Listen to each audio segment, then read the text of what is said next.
즐거워하고 기뻐합시다라는 제목으로 하나님 말씀을 증거하도록 하겠습니다.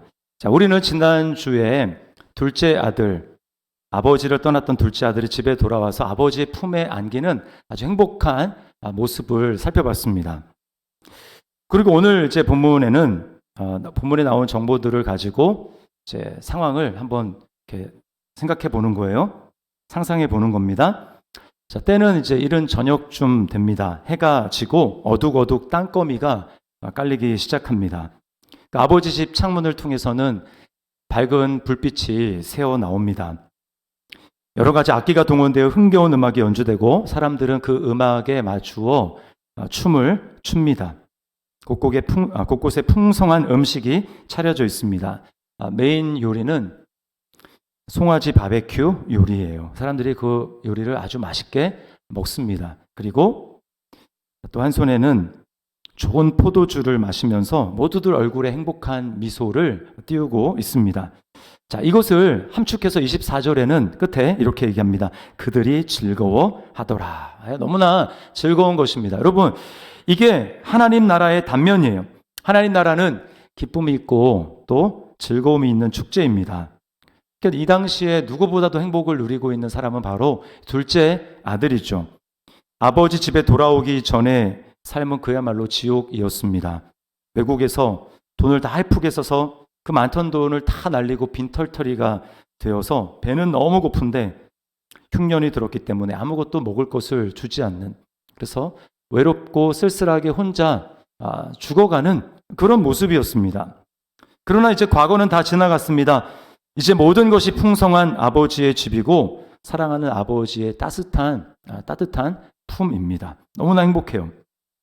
자, 그런데 이 분위기를, 이 즐겁고 기뻐하는 이 분위기를 이제 즐기지 못하는 단 한 사람이 나옵니다.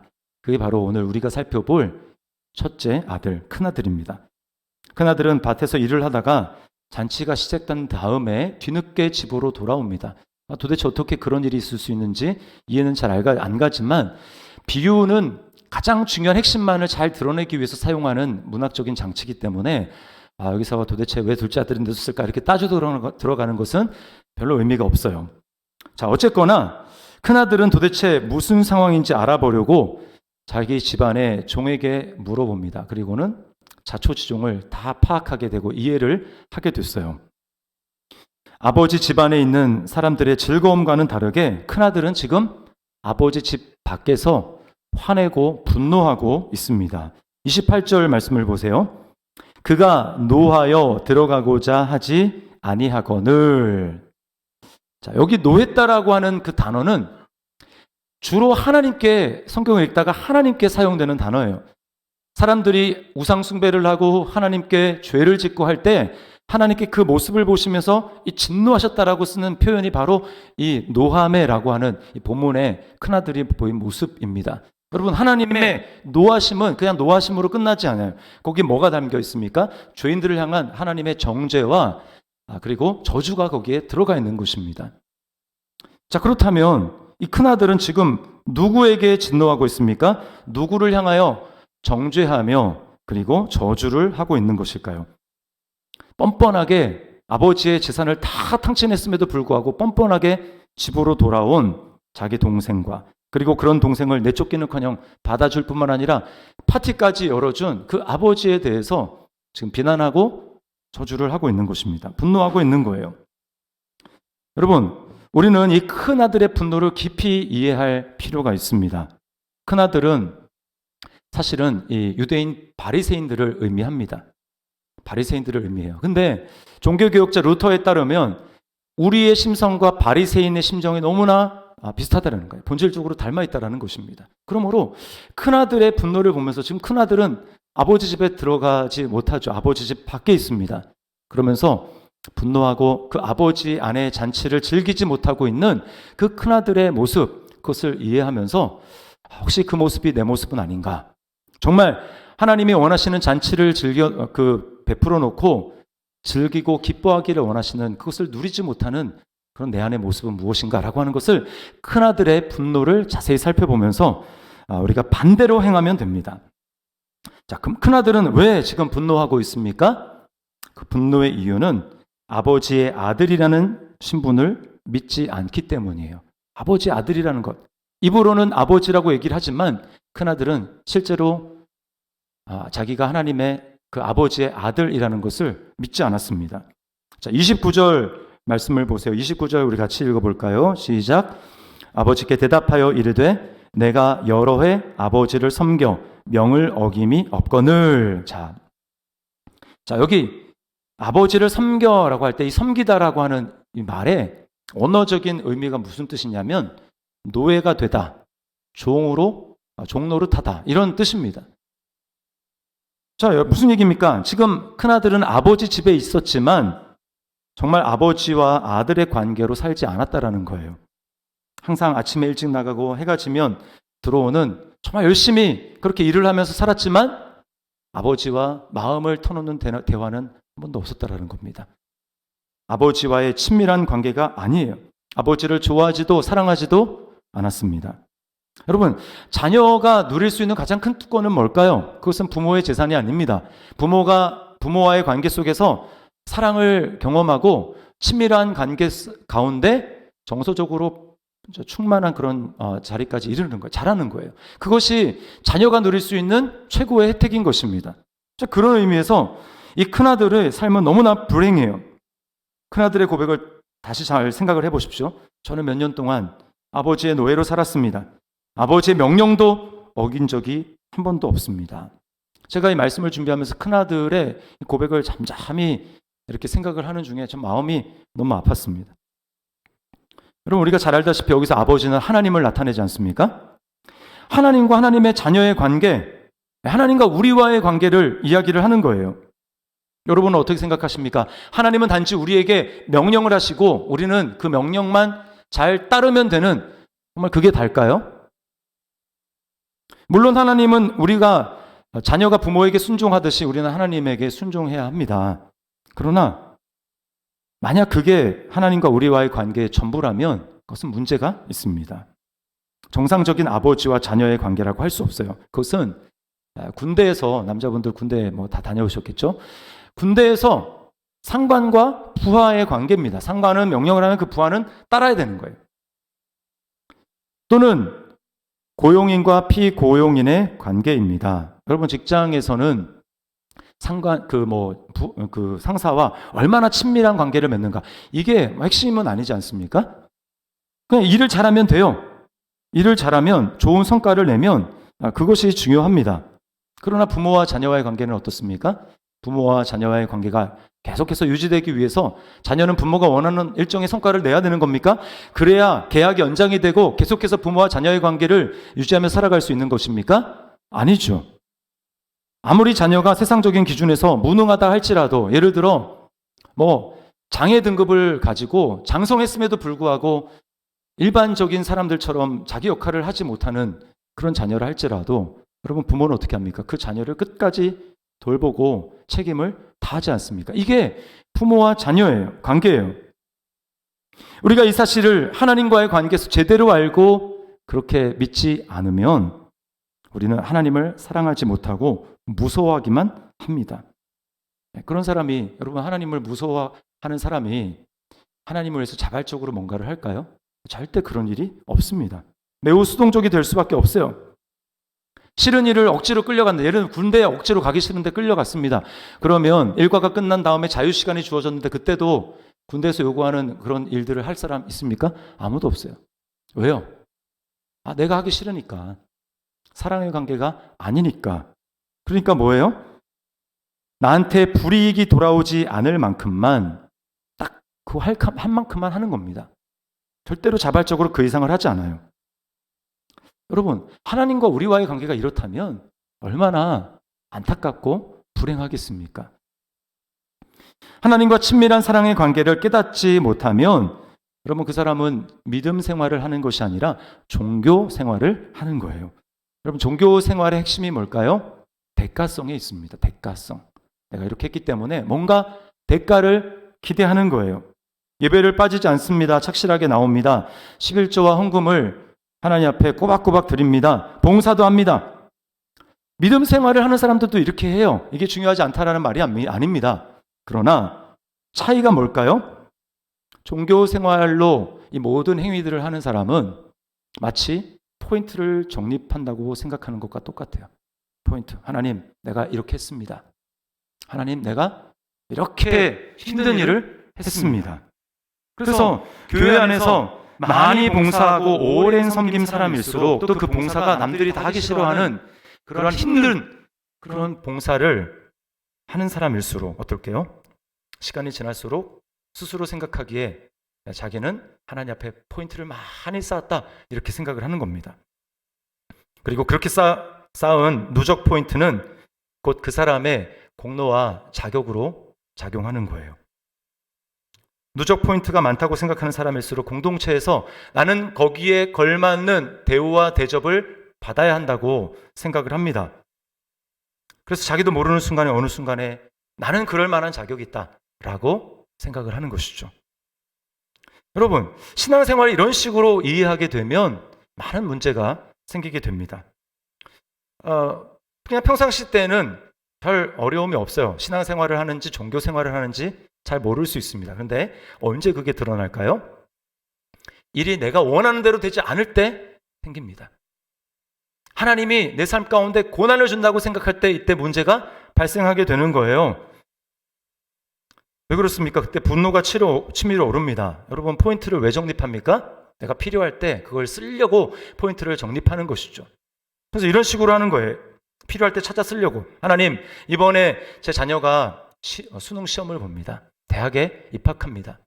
그래서 제가 이번에 누적 포인트 10만 점을 좀 쓰려고 합니다. 하나님, 내 자녀가 원하는 대학에 입학할 수 있도록 해주세요. 그리고 이제 딱 기도를 했는데 자녀가 대학에 떨어졌어요. 여러분이 그런 그 삶을 살았다면 자녀가 대학에 딱 떨어졌다. 그러면 열 받겠습니까? 안 받겠습니까? 저는 아닌데요. 그러지 마시고요. 열 받아요. 아니, 내가 포인트를 이렇게 적립했는데 하나님 왜 이렇게 하시는 겁니까? 이 정도는 들어주셔야죠. 이 정도는. 이렇게 하나님께 대해서 원망하고 열받는 거예요.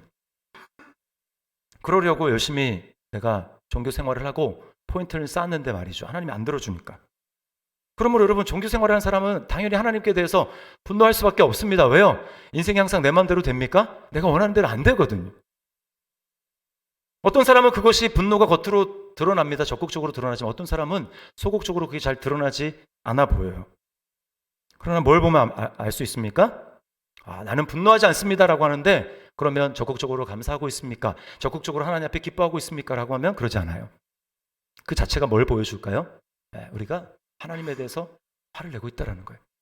참고 있는 겁니다. 애써 외면하려고 하지만 참고 있는 거예요. 자, 이 아버지와 동생을 향한 큰 분노를 보이는 큰아들의 모습을 보십시오. 아버지에 대해서는 아주 불경스러운 말을 쏟아냅니다. 29절 보면 큰아들의 대사가 나오는데요. 우리말 성경에서 번역하지 않은 단어가 있어요. 헬라어로는 이두라는 말인데 영어로는 look 또는 behold 이런 말을 쓰죠. 보세요 라고 하는 단어입니다. 이거 번역을 안 했어요. 상투적인 말이라고 생각해서. 그런데요, 이 당시에 이 아버지에 대한 이 가부장, 굉장한 권위가 있는 그 아버지에 대해서 존중을 하는 그 말을 하기 위해서 아버지라고 제일 먼저 아버지 호칭을 부르는 게 일반적이었습니다. 근데 이제 지금 큰아들은 어떻게 합니까? 호칭 다 생략. 그럼 어떻게 합니까? 보세요. 이게 뭐냐면 우리가 시비가 붙어서 사람과 싸울 때 이것 봐요. 이렇게 하지 않습니까? 이거 보세요. 이렇게 하지 않습니까? 지금 이 큰아들이 아버지에게 이렇게 얘기하고 있는 거예요. 여러분, 완전 눈에 보이는 게 없습니다. 동생에 대해서도 마찬가지입니다. 아주 날선 비난과 정죄를 합니다. 자, 30절 말씀 우리 같이 한번 읽어볼까요? 시작. 아버지의 살림을 창녀들과 함께 삼켜버린 이 아들이 돌아오매. 동생이 뭐 그런 삶을 살았는지 조사도 해보지 않고 그냥 단정지어서 얘기하는 겁니다. 안 봐도 뻔해. 저런 놈은 그렇게 살았을 거야 라고 생각하면서 그냥 정죄하는 것입니다. 물론 동생이 잘했다라는 거 아니죠. 동생이 잘못했습니다만 여러분, 그 아버지를 떠나 있는 그 시간 동안에 동생이 겪었을 그 고통과 참 힘든 그 시간들, 그것에 대한 불쌍히 여기거나 동정해주거나 그런 모습이 전혀 없습니다. 그냥 다 마음에 안 드는 거예요. 나는 포인트를 많이 쌓았는데 포인트를 하나도 쌓지 않는 저런 인간에게 아버지가 저렇게 대우해주고 나는 포인트를 많이 쌓았는데 나에게는 이렇게 대우해? 화가 나는 거 다 마음에 들지 않는 것입니다. 여러분, 사실 이 모든 것은 자기 자신만 생각하는 지독히 자기중심적인 모습입니다. 여러분, 죄는 어떤 행동 이전에 우리의 마음이에요. 나밖에 모르는 지독히도 자기중심적인 이 모습, 이것이 죄의 본질입니다. 큰아들도 이미 아버지 재산을 받았어요. 각각 나누어 주었더니 그랬잖아요. 그러니까 둘째 아들도 받았고 큰아들도 받았습니다. 동생은 아버지께 받은 재산을 다 날리고 돌아왔죠. 자, 그런데 아버지가 그 동생을 다시 맞아들였어요. 그리고 이제 지금 계속 그 아버지 집에서 살아갑니다. 이건 뭘 의미하냐면 동생이 계속해서 그 아버지 집에 이렇게 먹고 마시고 앞으로 쓸 거 모든 것들, 그게 사실은 누구 돈입니까? 큰형의 돈인 거예요. 큰형이 지금 아버지로부터 재산을 다 받았기 때문에 사실은 큰형의 돈인 겁니다. 그러니까 지금 안 그래도 열받는데 그 동생이 지금 돌아와가지고 자기가 아버지께로부터 받은 그 돈을, 재산을 축내고 있는 거예요. 그러니까 마음에 들지 않는 것입니다. 열받는 거예요. 형이 감당해야 되니까, 자기가 감당해야 되니까 손해 보기 싫은 것입니다. 그 아버지에게 마치 이렇게 이야기하는 거죠. 아버지, 동생은 자기 멋대로 흥청망청 다 써버렸고 저는 뼈 빠지게 고생해서 이제 내가 내 돈으로 평생 저 쓸모없는 돈 뒷바라지나 하면서 살아야 합니까?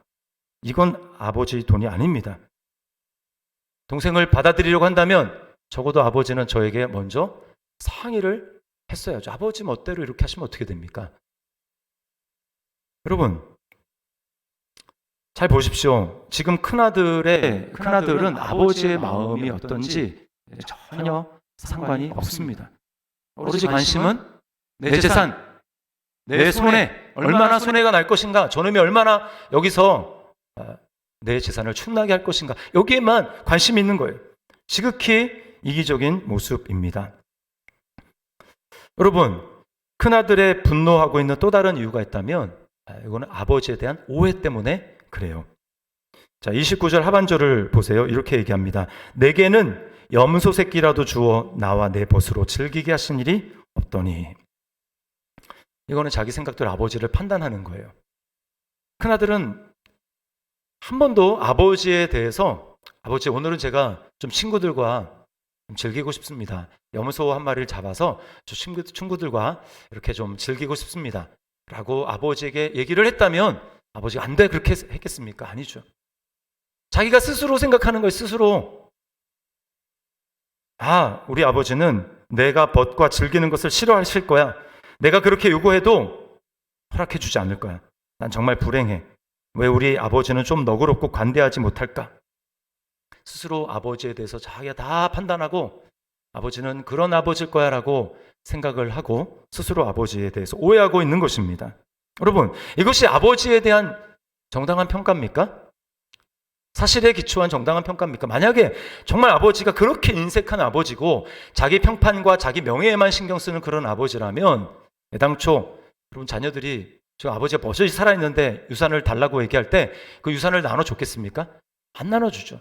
그리고 정말 말도 안 되는 그런 아버지의 권위에 대항하는 그 아들들에 대해서 아버지가 그냥 받아줬겠습니까? 아니죠.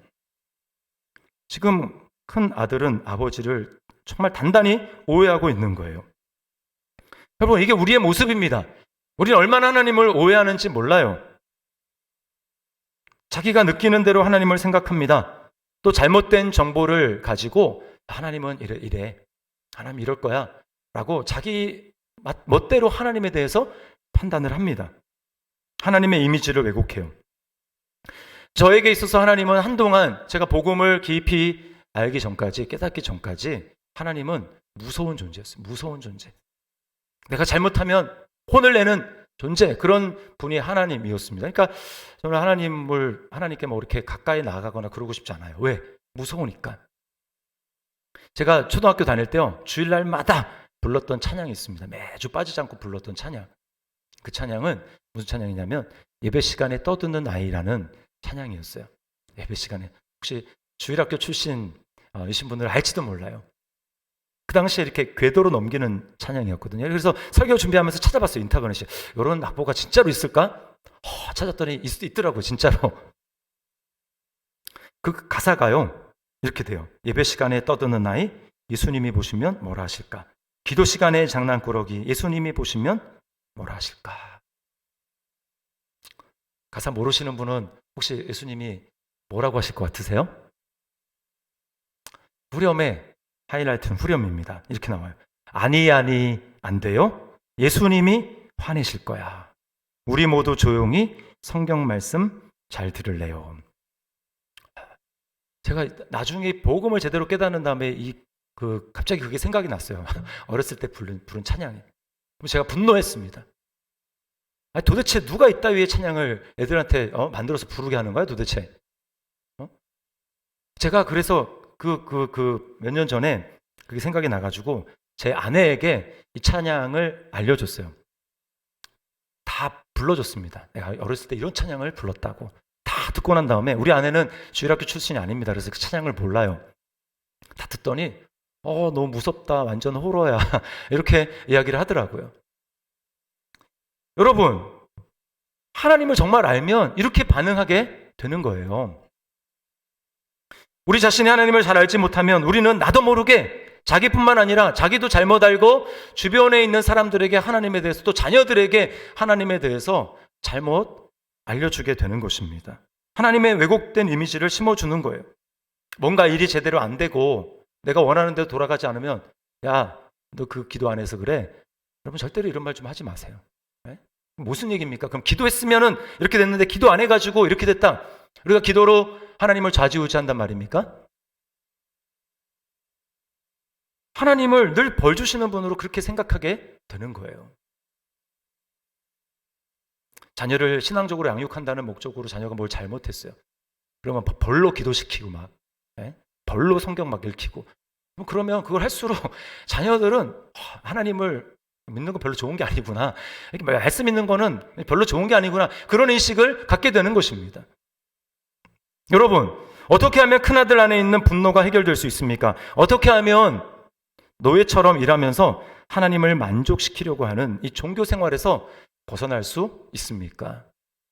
그것은요, 딱 한 가지 방법밖에 없어요. 성경에 나타난 하나님을 제대로 알고 믿어야 하는 것입니다. 여러분, 오늘 본문에 하나님의 사랑이 어떻게 나타나 있습니까? 28절 말씀을 보세요. 이 말씀이 굉장히 중요하기 때문에 자, 우리 같이 한번 읽어보겠습니다. 시작. 그가 노하여 들어가고자 하지 아니하거늘 아버지가 나와서 권한대. 충격적인 장면입니다. 충격적인 장면. 당시 문화에서요, 손님을 초대해 놓고 파티를 벌이는데 그 주인이 이렇게 나간다? 그것은 매우 큰 결례였습니다. 그래서 누구도 그렇게 하지 않아요. 근데 지금 아버지는 어떤 압박을 받는 거예요? 지금 큰아들이 들어와야 되는데 안 들어오고 있습니다. 그러니까 지금 큰아들은 아버지를 굉장히 곤경에 처하게 지금 밀어놓고 있는 거예요. 그런 상황으로. 그냥 둘 수도 없고 타고 나가자니 그 지금 참여한 손님들에게 굉장한 결례를 범하게 되는 거니까. 여러분, 아무리 자기 마음에 안 들어도 큰아들은 일단 들어가서 자기 역할을 수행했어야 합니다. 잔치를 연 아버지와 그리고 하객들, 손님들 사이에서 중재하는 역할, 해야 될 역할들을 해야 되는 거예요. 그러나 거기에는 관심이 없습니다. 끝까지 들어가지 않음으로 해서 아버지의 명예를 더럽히고 아버지의 평판을 떨어뜨리는 거예요. 여러분, 당시 유대 문화에서 이런 상황에 아버지가 마음만 먹으면 큰아들에게 태형의 벌을 내릴 수가 있습니다. 그게 유대 율법이 정한 바였어요. 그들의 전통이었습니다. 결국 아버지가 밖으로 나옵니다. 태형을 내리러 나온 게 아니라, 여러분, 아버지가 여러분이라면, 제가 만약에 이 아버지라면 밖으로 나와가지고 아들에게 윽박을 질렀을 것 같아요. 조용히 얘기할 때 빨리 들어가라. 그리고 잔치 끝나고 보자. 뭐 이런 식으로 얘기하면서 그 아들이 어떻게든 그 상황을 빨리 그 자기의 명예가 실추됐으니까 빨리 어떻게든 그걸 회복하려고 그렇게 얘기를 했을 것 같아요. 근데요, 이 아버지는 그렇게 하지 않습니다. 어떻게 하냐면 여기 뭐라고 얘기합니까? 맨 끝에 권한대. 이 권한대라는 말이야. 권면했다라는 말이야. 이것은 협박을 하거나 위협을 한 것이 아니고 부드러운 말로 타일렀다라는 얘기입니다. 정말 대단하지 않습니까? 이런 상황에 자기의 모든 권위를 다 내려놓고 오로지 관심은 어떻게 하면 큰 아들의 마음을 돌이켜서 큰 아들로 하여금 잔치에 참여하게 할까? 아버지는 오직 이 생각인 거예요. 이렇게 타일렀는데도 불구하고 그 다음에 이 아들이 뭐라고 했습니까? 그 다음에 나오는 게 제가 앞에서 얘기했던 이것 보세요 라고 하는 거예요. 막 아버지에게 해댑니다. 자, 이렇게 타일렀는데 또 아들이 그렇게 나오니까 저라면 진짜 참다 열폭했을 것 같아요. 이 천하의 불효막심한 놈, 뭐가 어째? 뚫린 입으라고 함부로 말할래? 막 하면서 제가 막 해댔을 것 같아요. 그런데 놀라운 이 아버지 뭐라고 얘기합니까? 31절에 보면 큰아들을 뭐라고 부릅니까? 예라고 부릅니다. 예. 여러분, 이 예라고 하는 단어는, 예야라고 할 때 이 단어는 이제 장성한 자녀 말고 어린 자녀들을 향해서 사랑으로 대할 때 부르는 단어가 바로 이 예라고 하는 단어입니다. 예수님이 제자들 부활하신 다음에 제자들 만나서 얘들아라고 불렀거든요. 그 사랑으로 지금 아버지가 이 말도 안 듣고 정말 계속 버팅기고 있는 이 아들에 대해서 이야기를 하는 거예요. 끝까지 설득하는, 끝까지 참고 끝까지 설득하는 이 아버지의 모습을 보십시오. 여러분, 이 아버지의 모습이 누구를 통해서 우리에게 나타났습니까? 예수 그리스도에게 나타났어요. 오늘날 얼마나 많은 사람들이 종교 생활을 하는지 모릅니다. 하나님을 의외해서 하나님과 거래를 하려고 하는지 몰라요. 그리고 자기 멋대로 하나님을 알아놓고 하나님에 대해서 분노합니다. 그리고 결과적으로 잔치가 벌어지고 있는 아버지의 집으로 들어가기를 거부해요. 아버지 집 밖에 있습니다. 자기가 스스로 포인트를 얻어서 하나님과 거래를 하려고 하고, 그리고 예수님을 믿어서 처음에는 감격이 있었는데 어느 순간에 감격이 없어지고, 그리고 관계는 설정이 됐지만 더 이상 가까워지지도 않고 아버지와 친밀한 교제를 나누지도 않고, 그리고는 하나님을 오해한 채로 하나님 이래 어차피 안 들어줘 라고 하면서 하나님을 오해하면서 더 가까이 가지도 않고 그러나 떠나지도 않고 하나님의 품을, 따스한 품을 누리지 못하고 있는, 얼마나 많은 성도들이 그러고 있습니까? 여러분, 예수님을 보십시오. 끝내 아버지 집에 들어가기를 거부한 그 아들을 위해서, 우리를 위해서 주님은 아버지 품을 떠나셨습니다. 주님은 아버지 집 밖으로 나오셨습니다. 그리고는 끊임없이 아버지의 품을 거절하고 있는 우리를 향해서 끝까지 설득하십니다. 우리를 참으시고 끝까지 사랑하시는 그 예수님의 모습. 제가 이 말씀을 묵상하면서 너무 감동이 되더라고요. 그 주님의 사랑에. 여러분, 하나님의 사랑을 오해하지 마십시오. 우리가 하나님 앞에 나아가기 위해서 필요한 모든 대가를 예수님이 우리를 위해서 치러주신 것 아닙니까? 둘째 아들 지난주 살펴봤잖아요. 완전히 그 관계가 단절돼서 쫓겨나야 될 그 아들을 위해서 주님이 우리를 위해서 아버지로부터 쫓겨나시고 끊어주시고 관계가 끊어주시고, 또 아버지 집에 들어가고 싫어하는 이 아들에 대해서 스스로 포인트를 쌓아야 돼서 하나님을 만족시키려고 하는 이 아들을 위해서 예수님은 자신이 목숨의 대가를 내어주시면서 우리에게 더 이상 포인트를 쌓을 필요가 없는 놀라운 영원한 하나님의 자녀가 되는 그런 특권을 우리에게 허락해 주셨습니다. 여러분, 예수님을 우리에게 자신의 목숨을 내어주신 그 하나님이 우리에게 뭘 맡기겠습니까? 안 들어줄 거야, 하나님. 왜 하나님을 그렇게 오해하십니까? 그러므로 여러분, 하나님과 거래를 하려고 하지 마십시오. 하나님의 사랑을 의심하지 마십시오. 하나님의 사랑을 신뢰하십시오. 그리고 하나님의 품 안으로 들어가야 합니다. 예수님에게 나타난 그 하나님의 그 사랑, 예수님을 통해서 우리에게 보여주신 그 하나님의 사랑을 우리가 정말 온전히 알고 정말 믿고 그렇게 살아가게 될 때, 여러분, 우리는 애매하게 집 문턱에 걸쳐 앉아서 들어가는 것도 아니고 나오는 것도 아니고 그런 삶을 살아가는 것이 아니라 그 안에 들어가서 아버지가 나를 위해서 베풀어 주신 놀라운 그 천국 잔치, 하나님 나라의 기쁨, 즐거움을 누리면서, 그리고 하나님과 교제하면서 아버지의 품을 누리면서 그렇게 살아가는 거예요. 여러분, 이것이 신앙생활입니다. 우리는 종교생활을 하라고 부름받은 자가 아니고 신앙생활을 위해서 그 하나님이 놀랍게 베풀어 주신 그 은혜를 믿음으로 누리라고 우리를 불러주신 거예요. 저를 비롯한 우리 더시티 사랑의 모든 성도들은 한 사람도 밖에서, 아버지 집 밖에서 배회하고 아버지에 있어서 분노하고 나는 들어가지 않을 거야 라고 버팅기는 것이 아니라 그 하나님의 사랑을 받아들여 잔치 집 안에 있는 사람들과 같이 즐거워하고 기뻐하는 삶을 하나님 앞에 살아갈 수 있기를 주님의 이름으로 축원합니다. 우리 시간 말씀을 기억하면서 우리 하나님 앞에 찬양했으면 좋겠어요. 우물가의 여인처럼 이라는 찬양인데요, 여기 보면 헛되고 헛된 것들을 구했다라고 얘기를 합니다. 여러분, 둘째 아들도 결국은 돈이었어요. 돈. 그리고 첫째 아들도 결국은 아버지 곁에 있었지만 목적은 뭐였습니까? 돈입니다. 자기 유산 어떻게 하면 지킬까? 아버지가 목적이 아니었어요. 아버지의 사랑, 아버지와의 관계가 목적이 아니었습니다. 헛된 것을 구하고 있는 거예요. 여러분 어떻습니까? 무엇을 구하고 있습니까? 오 주님 채우소서, 나의 잔을 높이 듭니다. 하늘 양식 내게 채워주소서. 하늘 양식, 하나님이 우리에게 주시는 정말 양식은 무엇입니까? 예수님이십니다. 하나님의 사랑이십니다. 하나님의 은혜입니다. 우리 말씀을 기억하면서 이 찬양 우리 하나님 앞에 드리겠습니다.